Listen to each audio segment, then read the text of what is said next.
Hi, welcome back. Last week we talked about what your soul is. This week and the next 2 weeks, I want to look at this question of why set apart your soul.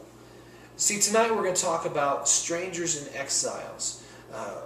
That's what we're called to be in this world. See, oftentimes it's hard for us to understand what an exile is because none of us have ever really experienced being an exile.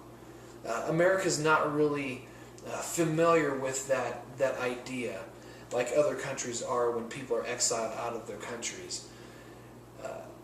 I have a friend who was born in Scotland, and she's lived here in the United States the last 30 years. Her husband is an American, and I asked her one day, I said, Lynn, can you just explain to me why aren't you an American citizen? She kind of looked at me, and in her Scottish accent, she tells me that this isn't my home.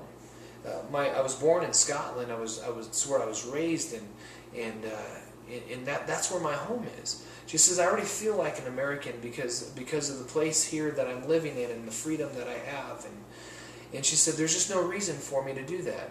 And then she reminded me of something. She looked at me and she said, Dan, and you have to understand that this place isn't our home anyway. There's really no reason to establish a citizenship on this world. And I sat there and I kind of just looked back at that, and I know what she was trying to say.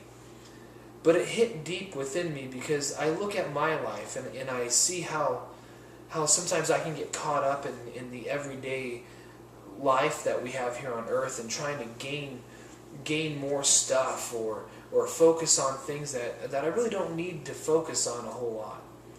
You see, God has called us. He's called us to be residents in this world, not citizens.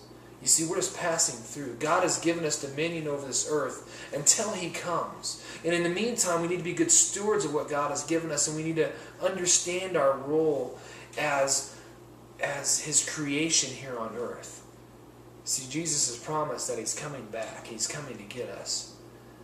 So we need to be focused on heaven. We need to be focused on that day, understanding that we do have a mission, and that's to make disciples of all nations. So while we're completing this mission, we need to have our mind focused on what's to come.